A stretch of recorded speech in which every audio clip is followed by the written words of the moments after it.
They weigh about 5 pounds each. These shoes are 11 and a half. I wear 7 and a half. So I got a lot of room in here. I think we should see the tracks. Right. I think we should maybe slightly wider. How about standing him in where you think he should be, Yeah, or somebody? Yeah, that's perfect. He was born in 1895 in the town of Pickaway, Kansas. Shortly afterwards, a cyclone came along and Pickaway, Kansas blew away. However, Buster Keaton had already decided that his future lay elsewhere.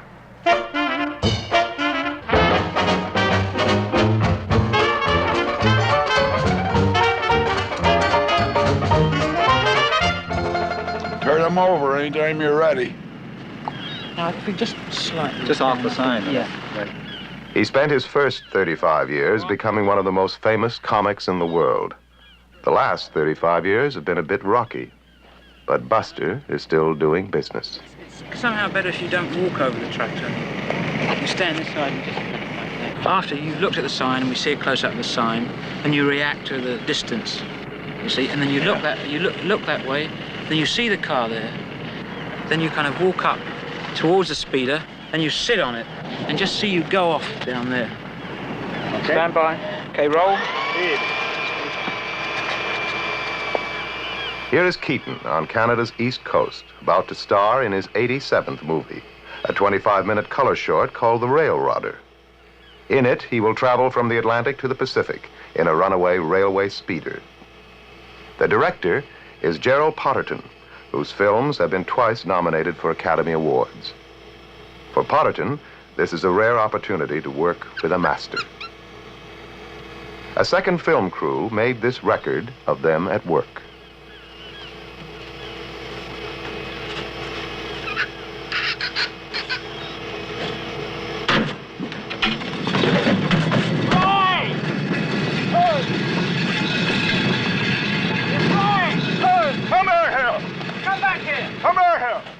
As I go over the sideline, he should raise. He should raise up, yeah, right.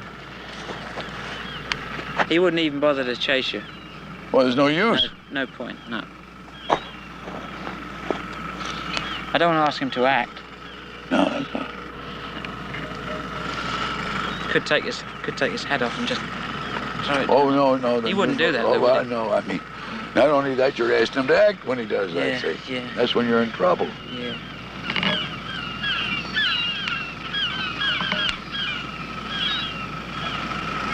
I was told Louis B. Mayer that, too. Every time they photograph one of these weekly things or something like that, greeting the... Be just exact. Don't act. Louis B. Mayer. But my God, he could act in an office. Oh, yeah? Oh, put on the damnedest performances you ever saw. What sort of... Hysterical, cry, moan, Banging a desktop? heartbroken, a beaten down old man. Oh, terrible. Oh, Terrible. and especially for the women.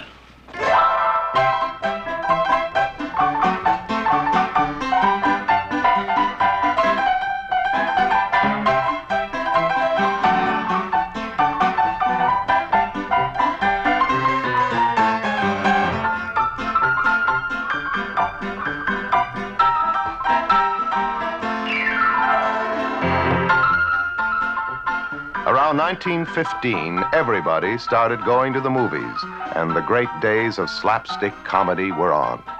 There was Larry Seaman and Ben Turpin. There was Harry Langdon and lovely Mabel Normand. The greatest of them all was Charlie Chaplin, and next to Chaplin was the man in the horn-rimmed glasses, Harold Lloyd. There was Stan Laurel and Oliver Hardy and Mack Sennett's Keystone Cops. One of the cops was Fatty Arbuckle, and before long, Arbuckle was working on his own. In 1917, Arbuckle talks a young vaudeville comic into trying his hand at the movies. The young comic is Buster Keaton. This is Keaton's first picture. In it, he was hit by a bag of flour, bitten by a dog, and smeared with molasses. It seemed easy after vaudeville. Buster was in the movies. In vaudeville, Keaton had learned that the laughs came when he played it deadpan. So he brought the great stone face to the movies. On top of his deadpan, he laid the world's flattest hat. He was free of the vaudeville stage. He had all of Southern California to play with.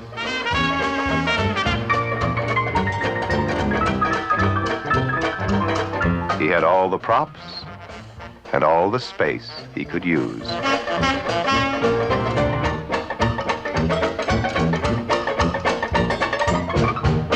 In the midst of chaos, he placed his still, silent face and proceeded to transfix a generation. They surround him with kindred spirits, give him his own studio, and let him run free. Soon, his pictures are grossing 10 times their cost, and Keaton is making $200,000 a year. He has a stable of gag men and a press agent to churn out publicity stills, like this. He doesn't have the business sense of his friendly rival Charlie Chaplin, but that doesn't seem to matter when the whole world is laughing and you can spend $14,000 moving some trees from the front to the back of your house.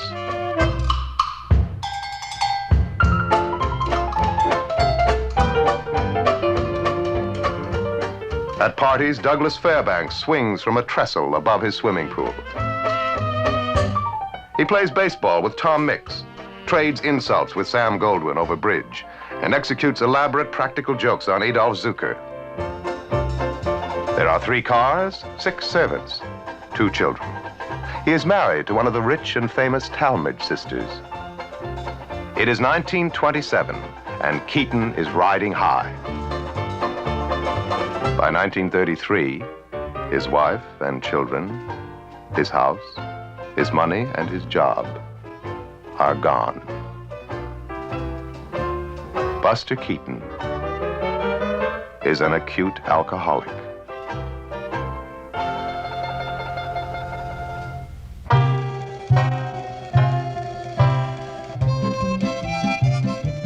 Today, he can again make films in pantomime. But when the talkies first arrived, you were expected to talk. And when Buster talked, it seemed to destroy his intensely silent style. Any chance he had was wrecked by bad scripts and mass production methods. By then, there was trouble with women and a bottle of whiskey a day. Somehow, Keaton hung on in the movies and picked himself up. Why don't you try? He churned out cheap shorts for Columbia Pictures and worked as a gag consultant for the big new comics at MGM. Hold it a second, Buster. We're just going to boost you up a bit.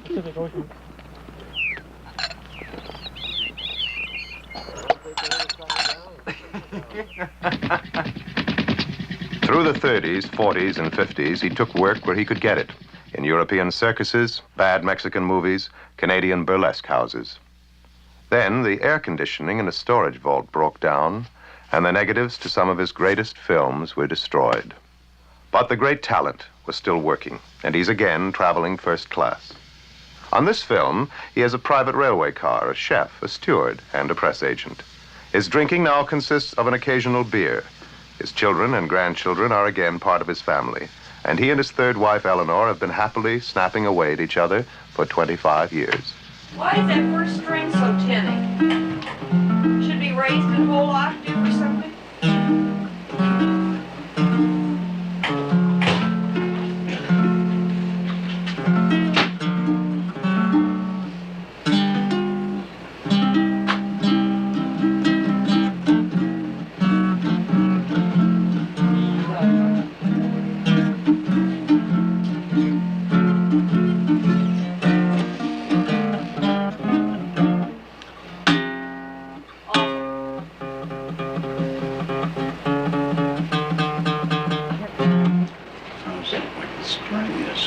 Well, in the first place, the whole thing is tuned too low.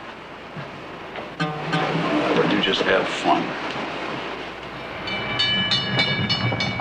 He's been insisting for the last 3 or 4 years that he is at least partially retired and intends to retire completely until the phone rings. But then he'll turn right around and tell somebody he's retiring. It wouldn't work out. Because if the phone didn't ring for a month, he would feel terribly neglected and abused because nobody wanted him anymore. Nobody loved him anymore. Nobody wanted him to work anymore. But deep down, I know darn well that he enjoys working or he wouldn't say yes. The movie crew follows Buster across Canada. It's taken 10 days to get from Halifax to Montreal. The crowds have all seen him on television, live as a guest star, preserved in the movie classics. 3 generations and a multitude of nationalities have now all laughed in the right places. There is no longer doubt of his immortality. Oh, how you doing? Hey, Buster! There you go. It's a beetle. One of the local beetles. That is beautiful. That's what you're going to need for Banff and Jasper when you get out there. Oh. They got snow. You heard that already? Yeah. Mr. Keaton, may I have your autograph? Monsieur Keaton? Try this on for size. Oh, that's great. Oh, merci beaucoup.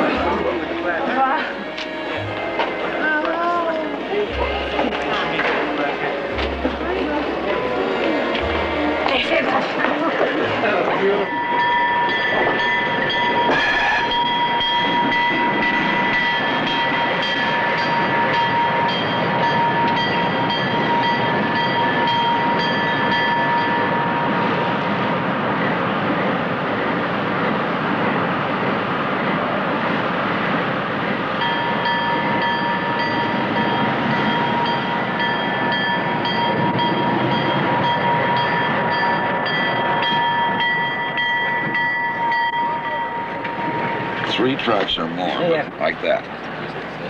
You're coming along this way, and an engine just with a caboose, with a big locomotive. Cameras behind you, traveling with you. So that you got the thrill of that being on the same track with you, coming right at you. Right. And just about the time he reaches this switch is when you see him, and all you do is this. He goes onto that track, and you go to this one. See? Great. Back up 1 inch, gentlemen. It's great. Yeah, that's and good. it's just sure. Yeah, that's a sure part. The suspense is that you don't pay any attention to us. That's all there is to it. Wave them off. Every time you're on company, Beautiful. Get out of the way. Right, the other side. Yeah, points at most of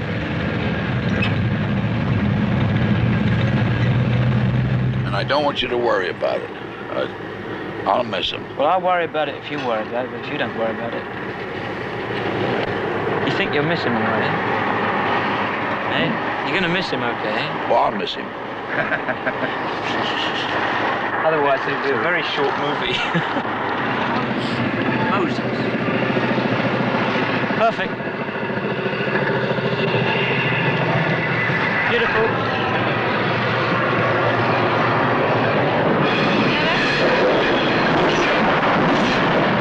He looked and watched the train go by like that. At the age of 4, he was in his family's roughhouse vaudeville act billed as the human mop. His father once picked him up and threw him at a heckler in the audience. The governor of New York once required him to strip naked and prove that he had no bruises. He spent 1 day of his life in school. He also survived 3 train wrecks and 5 hotel fires.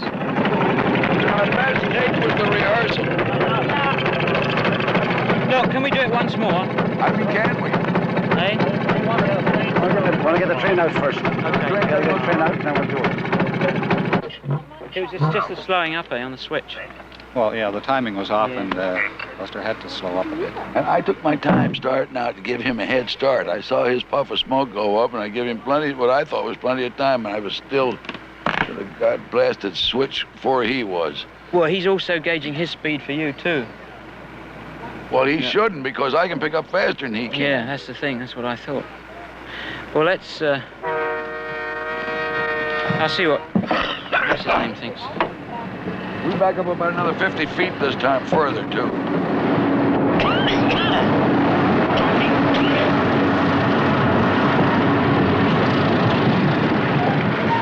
Keaton didn't sleep very well last night. No, he said the night before last he slept all right, but last night for some reason he didn't.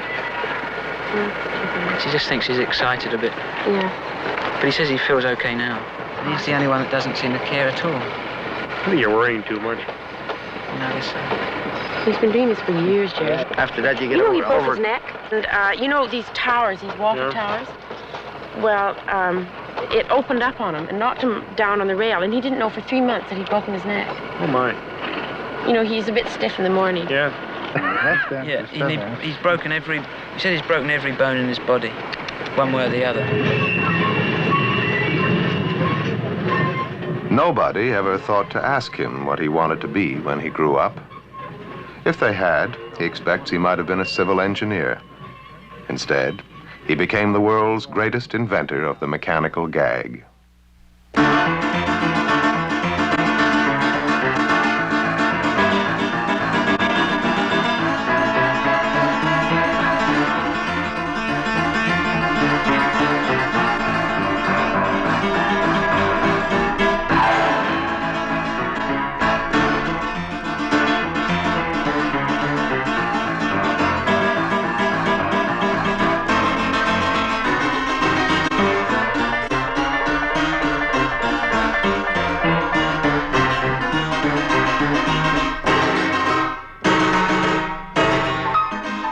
His films were based on a fatalistic struggle with the mechanical forces of the world. His human beings were generally depersonalized. But in his presence, inanimate objects came to life. Deck chairs, steamboats, locomotives, and waterspouts.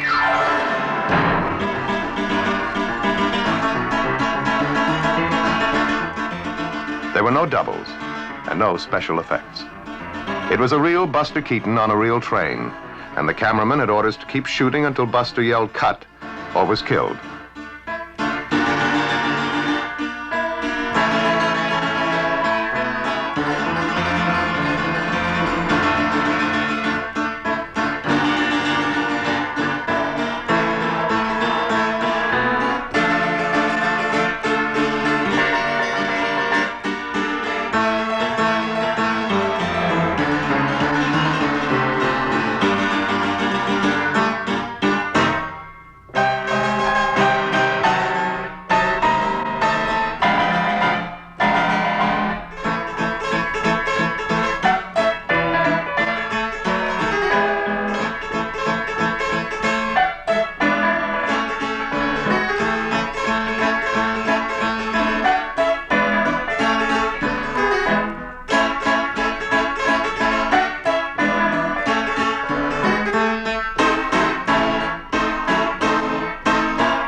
Of Keaton, the great critic James Agee once wrote, "He brought pure physical comedy to its greatest heights, and underneath it all there was a freezing whisper, not of pathos, but of melancholia." I think Laurel and Hardy, I mean, you say they're sort of grotesque, also very, very subtle. They did it too real, and the entire plot was not understanding a traffic officer. That was the plot. They picked out 7th and Broadway, Los Angeles, and then put a cop like Ed Kennedy out there in those days in the middle of the street where the cop says, just turn this way, turns around this way, and Stan Laurel in the first place, and he says he wants to see us. So they both got out of the car and came down to him. He says, what do you want? He says, what I want, what? And whose car is that? He says, well, that's our car. He says, we'll get in it. All right, so they go back into the car. The guy, no more gets back. Gets, all right, sway. And back up a little bit. You go through. All right, come on. Well, the minute he did that, they come back and say, yes. Well, now traffic keeps piling up worse, see? So every time the guy did that, the guy in the car says, yes. That's all there was to the plot. This is a two-reel picture. Now? That's all he ever needed was something like that. Now. Are you all ready for your ducks? All right. Yeah. Ducks? Whee! Dun, dun, dun. Hey, remember? Buster wanted a wild duck dinner written into his contract. The assistant cameraman came through for him. I'm kidding you. Oh, sir, you shouldn't have. I got it. He did. He got him in the head. There's no buckshot in the body at all. He got him in the head. That duck's worth $5 a pound. Beginning of the season. Oh, that pretty blue. Well, he won't get to Florida this year. Oh, and he always liked Florida. Well, I gotta go worse now. Keaton always claimed he got his best ideas in the bathroom. There is no place for the formal story conference in the grand Keaton tradition. The hero of the day now. Gags are improvised en route. And the duck has given somebody the idea for one. Even if you've had another tunnel sequence before There's that? only one thing that sells the gag. That a duck hunter, once lining up on a duck, gonna shoot come hell or high water. So, for that camera, just missing the tunnel by 3 feet. He's just missing it. And as I come up, he pans maybe a little bit with me, but as I come into his shot, I bring my gun up to follow a flight. And when I get here, I shoot. And my gun is only about 5 feet from the tunnel when I shoot. Right. So I've shot right into it. The whole gag is in panning, panning, tunnel, bang. He goes in it, boom, like that. All you can see probably is the top of my hat and the gun barrel about that far. Slowly get that gun in position and get it just once. Now to this shot. Bang. And we got it.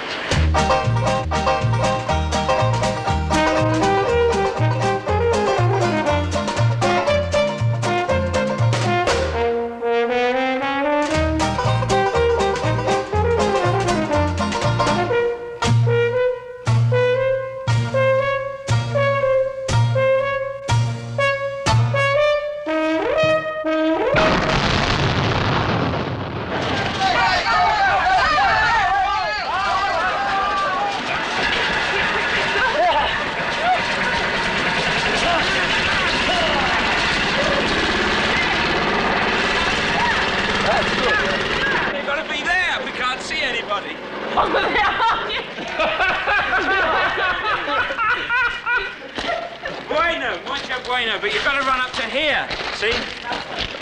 No further. Gary. Boys, come on down towards me. Keaton has the ability to use anything that comes to hand. In this case, there is a railway tunnel and a somewhat baffled work gang.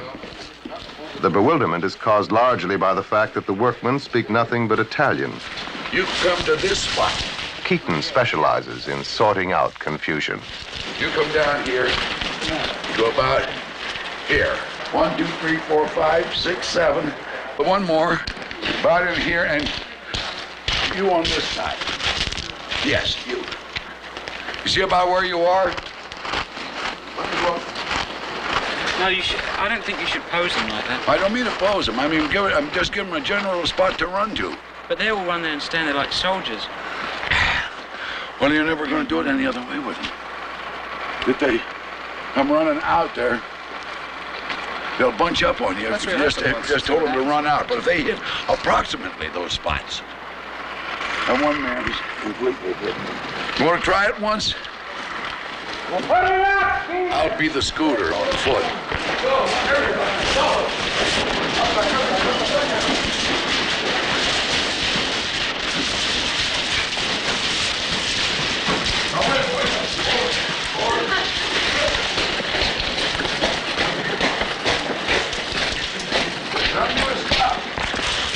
I clear the way for that thing coming through. Senor. And these boys here don't go quite so far. Stop back in here someplace. Senor Keaton. As you all come out this way like this.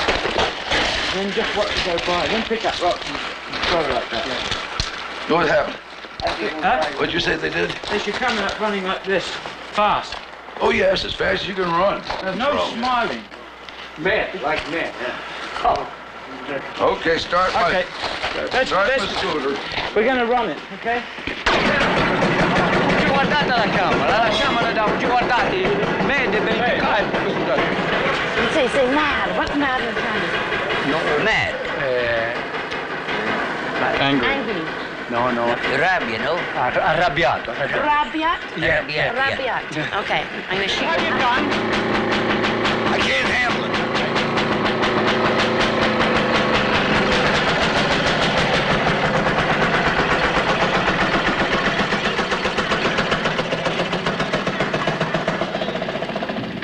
Making movies on location is no bed of roses. The clouds blot out the sun. Trains come through the tunnel. The actors go the wrong way. The waiting is endless. Well, let's try it once this way anyway, and maybe it will move up by then anyway. Well, the first one will be screwed up anyway, Rob. Probably. Okay, stand by. Okay.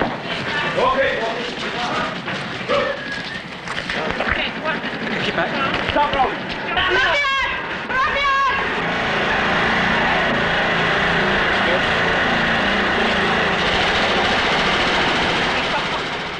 They have been working for 3 hours, trying to make 10 seconds of funny film. Don't forget tonight, a special show, When Comedy Was King, with Buster Keaton, Stan Laurel, Oliver Hardy, and many other 20 roaring 20 stars. 2 shows at 7 and 9 p.m. So come on in to see the stars of the famous Roaring 20s. Welcome to the Town of Rivers. Mayor and council. council. Oh, that's nice. Very nice. Aren't you an honorary mayor at home? Yeah, I'm Mayor of Woodland Hills. That's in the San Fernando Valley, right back of Hollywood, in the Beverly Hills. I've been the mayor there for over 5 years. I'm into my 6th year. We'll have to tell him that when you see him, eh? Yeah. Well, now, here's what we got. I think we ought to do is to invite the mayor and his missus and the chairman of the Chamber of Commerce and his missus. Yes. There'll be 4 people. We've been feeding 10 in here. Well, if 4 of us stay here, with that 4, 8, and send 6 of our people over to the local restaurant. Oh, and notify them, too, that they're going to be swamped with business. Right. The local restaurant. 6-headed people walking in on them like that, I'll catch them short-handed.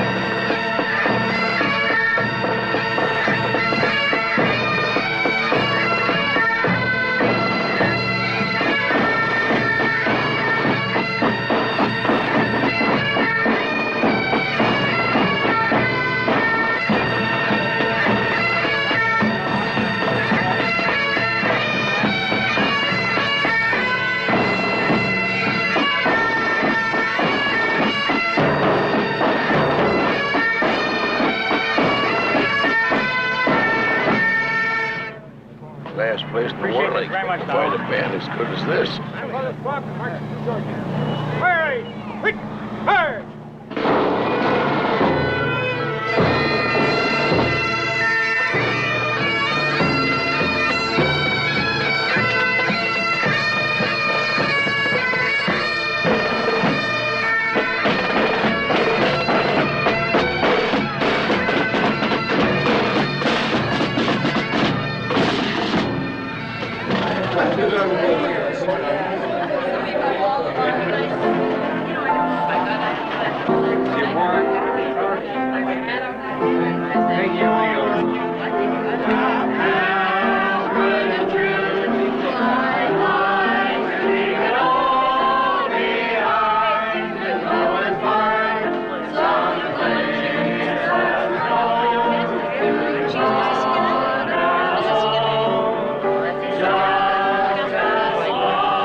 Keaton has always been suspicious of the genteel, the sophisticated, the intellectual.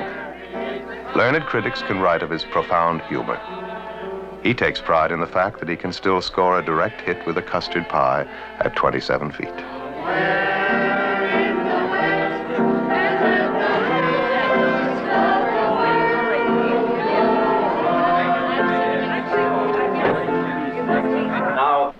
to perform a little duty tonight, which is a great pleasure and won't take too long. And so, on behalf of the Golden Boys of Manitoba, I would like to make a little presentation to our guest of honor here this evening. Now, Mr. Keaton, I want to make you a Manitoba voyageur. Whereas Buster Keaton has been a distinguished visitor and a traveler through the Keystone Province of Manitoba, the gateway to the west, and whereby in days gone by, this route has been followed by other men of distinction, enterprise and repute, voyageurs, traders, trappers, missionaries, pioneers, explorers, adventurers, and men of state. Therefore, the said Buster Keaton is hereby designated the title of Manitoba Voyageur, dated at Rivers, Manitoba, Canada, September the 26th, 1964.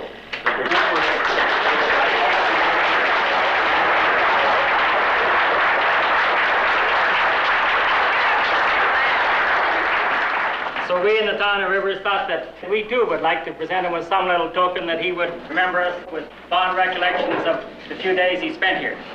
And with it, Buster is a key to our fair community.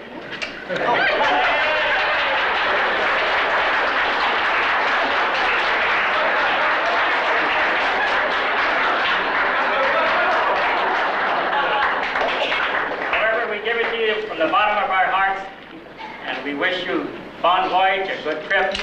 And there's an old Scottish song that has one line in it, Buster. It says, "Will you know, come back again." Thanks a lot.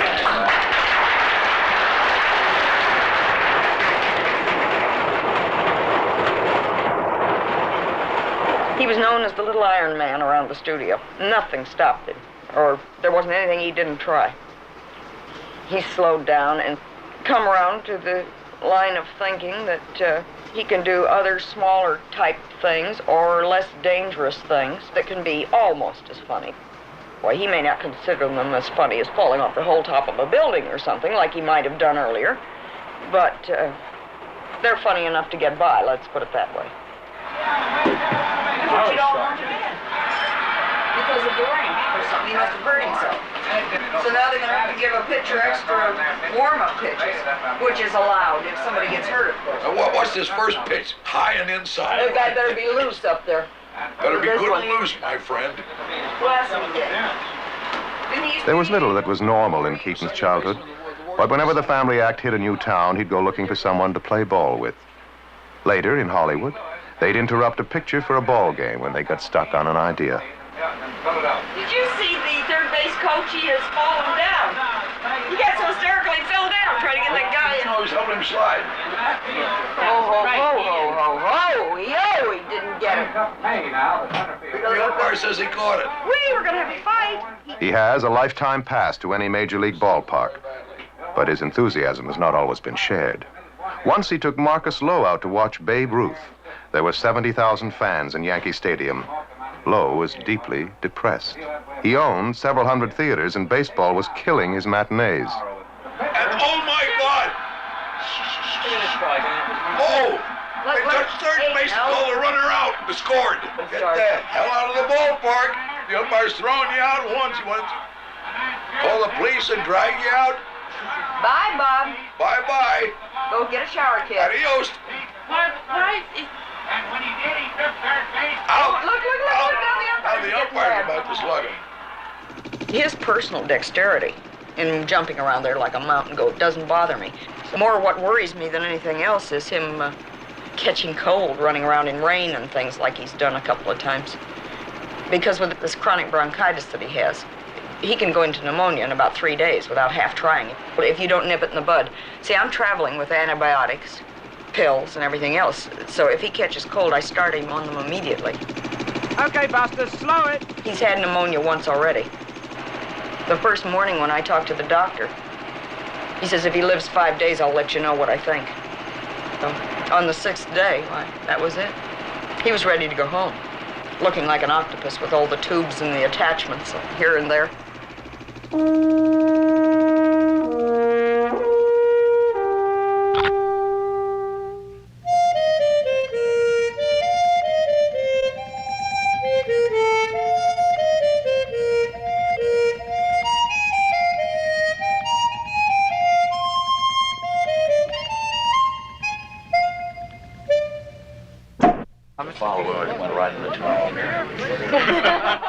He's very shy when he's in public around a lot of people that he doesn't know, strangers.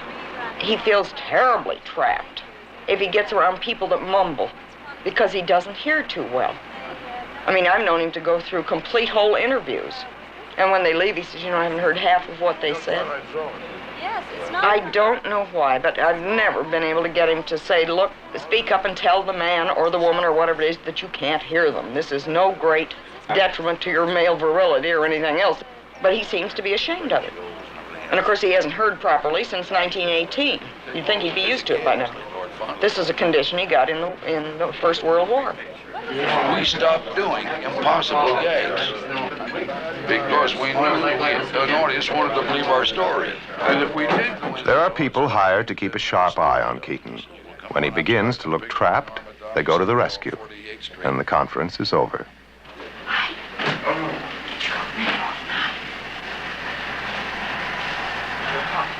Thank you very much. That was great. I'm sorry it was so big and fat. And crowded, yeah. For Buster, the press conference is one of the burdens of fame. One of the guys won't Buster out on the windowsill doing some kind of an acrobatic stunt. No, don't do it.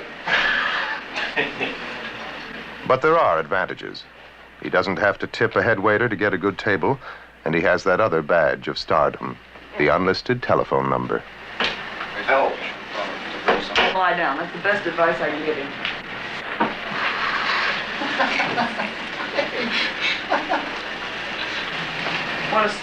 Want a spotlight so you'll photograph prettier?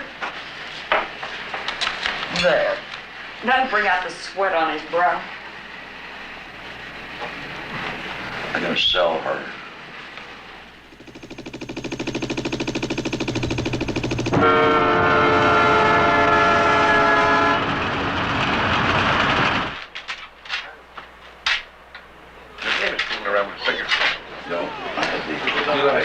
I had a high heart. On the board, you got to... Oh, yeah. I got a high heart.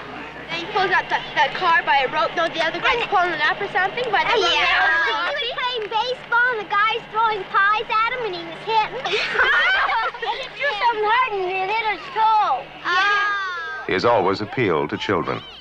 At home in California, the neighborhood kids often come around to ask if Buster can come out to play. You have no choice. The man threw an optional bid at you. So in other words, he intended to bid 3 clubs in the first place. You have no choice.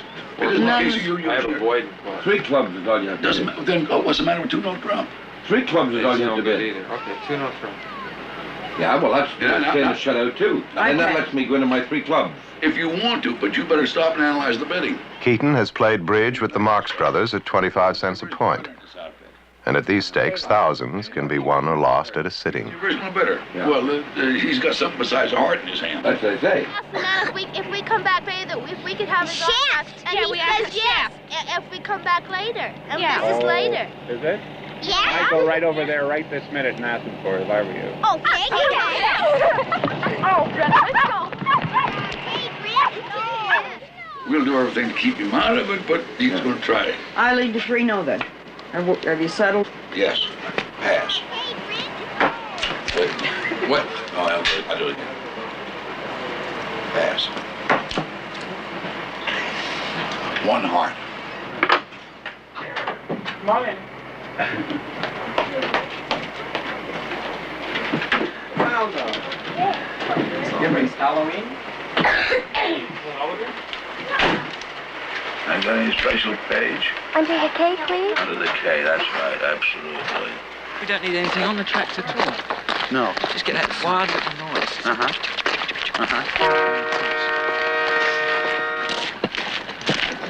You can't see up through the ties, eh? No. It's not that distance. No, I just see the edges.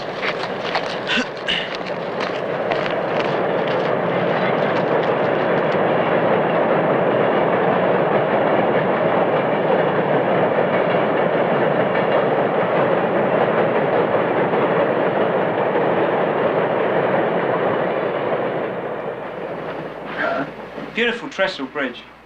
Each new gag must conform to Keaton's law. The situations can be wildly outlandish, but it must be possible that the events on the screen could happen in real life. Now, get out the map.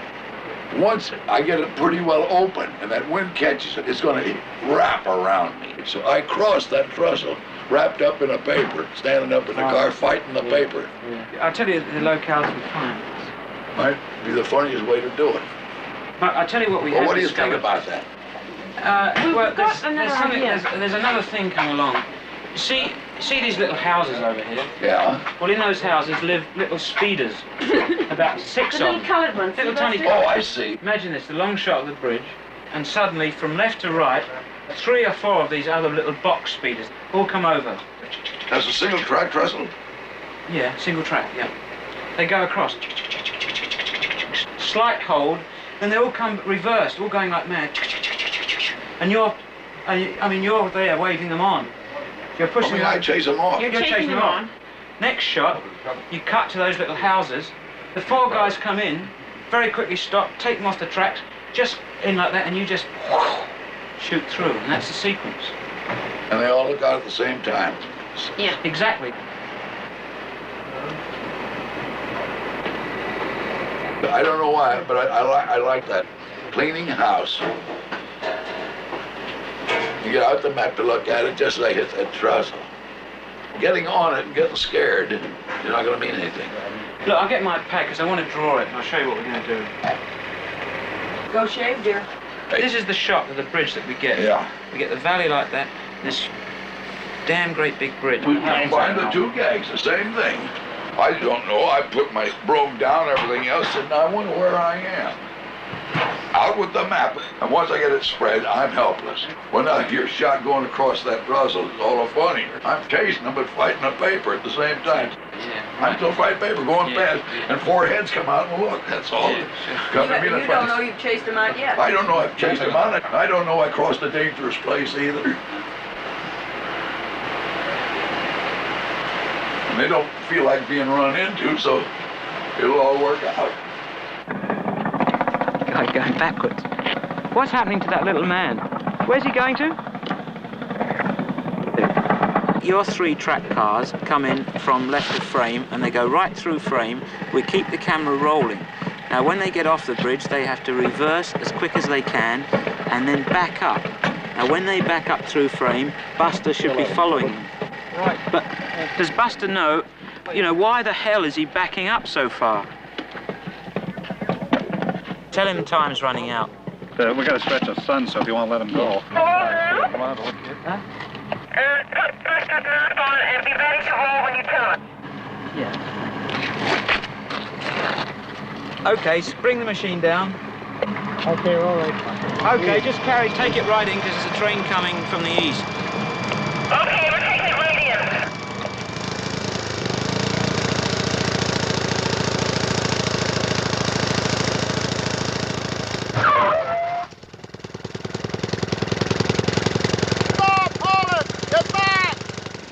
The director has decided against Buster's idea. Instead of being wrapped up in a map, Keaton crosses the bridge doing his laundry. Okay, cut. But Buster is a very stubborn man. When he decides an idea is good, he hangs on tight. What happened? Didn't he tell you what he was going to do? No, I didn't know he'd shifted gags on me. What did you expect it was going to be? I thought I was going to be followed up with a map because I decided that last night.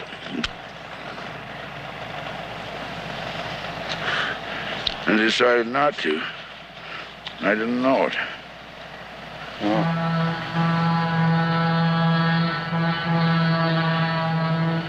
What makes it tough is that I can't match scenes. Because I didn't have it in my mind that way, so I don't know. If I went back now to protect this chase in close-ups, I wouldn't have the slightest idea what I was doing at the time I should be doing it. So I can't make scenes match. Don't forget, there's still 2 other shots to complete the sequence, Buster. There's a long shot of the bridge with them going over. That's the whole center of the gag is that long shot of the bridge. No, the bridge is not your gag. The bridge is only suspense. A thrill. There's no gag to the bridge at all. Doesn't mean a goddamn thing. It's only a dangerous place to be when there might be a collision. That's the only thing that's funny.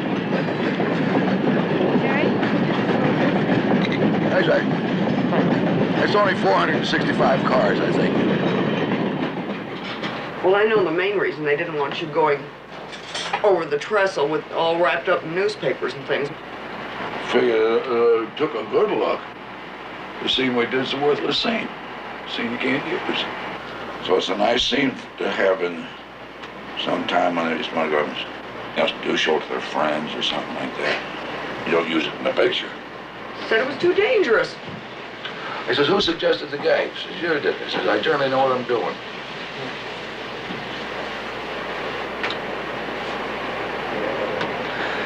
That is not dangerous. That's child's play, for the love of Mike. Don't tell me about it. I told Lev. I do worse things in my sleep than that. I know. In my own backyard with a swimming pool, I take more chances than I do. Here's the map. It's terribly strong. The butcher doesn't carry white paper? No. That looked like it was a big sail going. And you won't fall off? No, certainly not. I took more chances washing clothes doing it because my feet were sliding all over the place on that car. Yeah. Well, get it, I know. I say, any time you're shooting gags or laying them out in advance, you so often are running into guesswork. Well, maybe his way's better than doing it mine. And you try to sell yourself one way or the other because there is a certain amount of guess. Has to be. But every now and then, ain't no guesswork. This is one of them.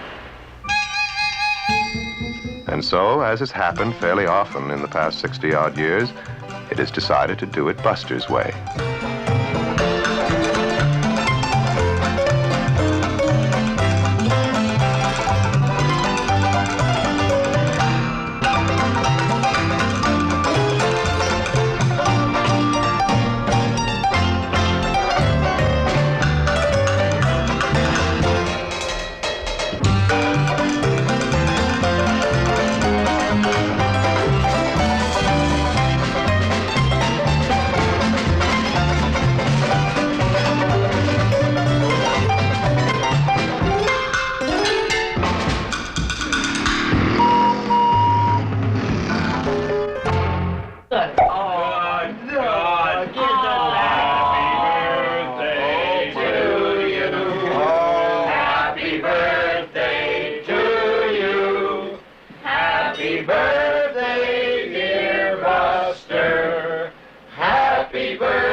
On behalf of the National Film Board, I would like to wish you many happy returns of the day, October the 4th, 1964.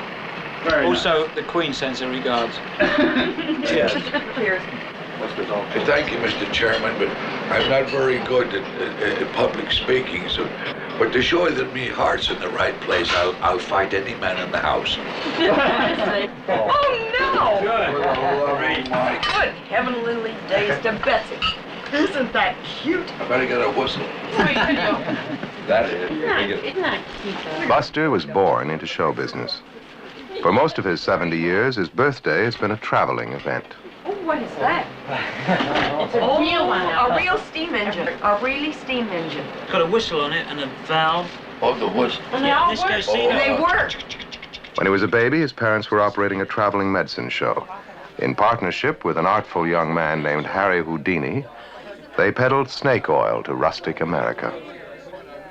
The Keaton baby was called Joseph Jr. until Houdini saw him take a nasty tumble. From then on, he was Buster. When he was 3, his parents left the sticks and headed for the cities and the vaudeville stage.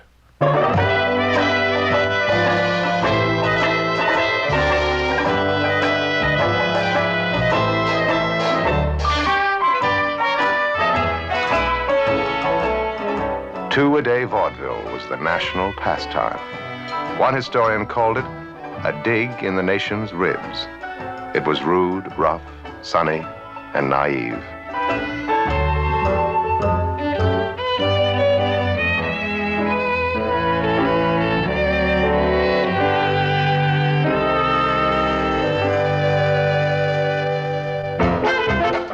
1899, Doc Statter's Theater, Wilmington, Delaware. Buster Keaton, age 4, joins his parents' act for a children's matinee. The adults laugh as hard as the kids. Buster promises to sleep late in the mornings and is allowed to stay in show business. It is an Irish knockabout act, the roughest of its kind. It consists largely of Buster being punched, trampled, and thrown at the scenery. His father's right arm is twice as strong as his left from throwing Buster around. His mother is billed as the only lady saxophone player in America.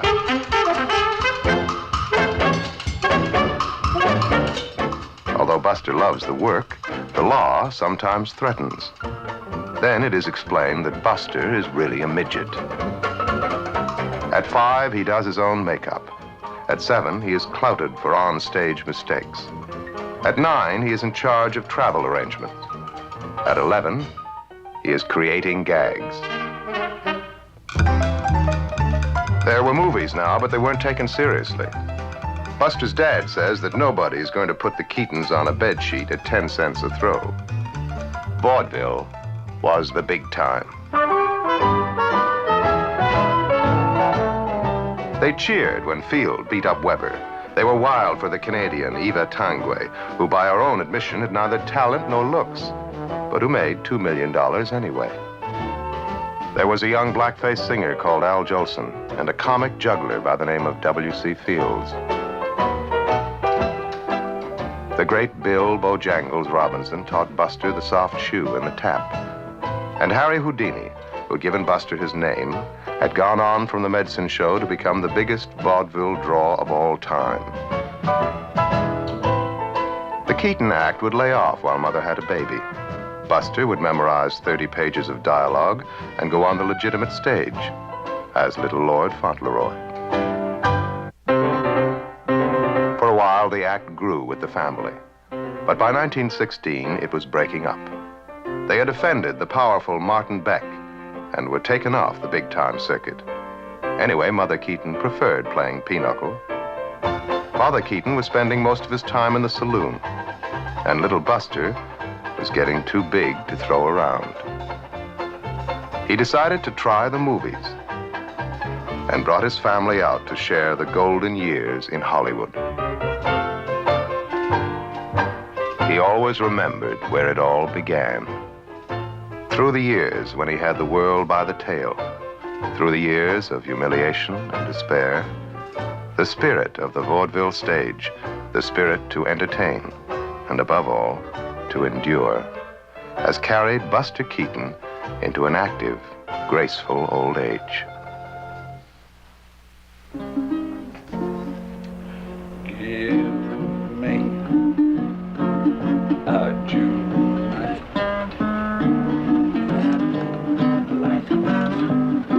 And you in my arms, and with all your charms, meet stars above, and we'll make love.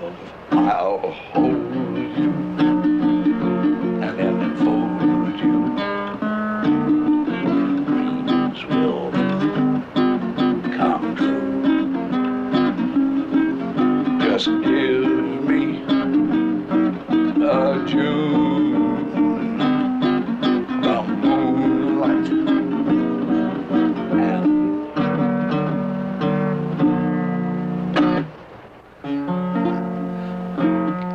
come on, you rounders, and gather you near. Story I'm going to tell you about a brave engineer. Casey Jones was the gentleman's name, and on a 6-8-wheeler, boy, he won his fame. Rode out the station with a big, heavy train. Kept on going till he struck the main. Switchmen knew by the engine's moan that the man at the throttle was Casey Jones. Casey was a-going at a terrible pace when 444 stared him right in the face. Turned to the fireman and said, boy, you better jump, 'cause 2 locomotives are a-going to. Casey said just before he died, there's 2 more roads I would like to ride. Fireman said, what can they be? It's the Southern Pacific and the Santa Fe. Miss Casey got the wire that Casey was dead. All the children cried so hard they wouldn't go to their bed. Mammy says, children, stop your crying, 'cause you got another papa on the Salt Lake line. Casey Jones, you got another papa. Casey Jones, he's on the Salt Lake line. Casey Jones, got another papa on the Salt Lake line.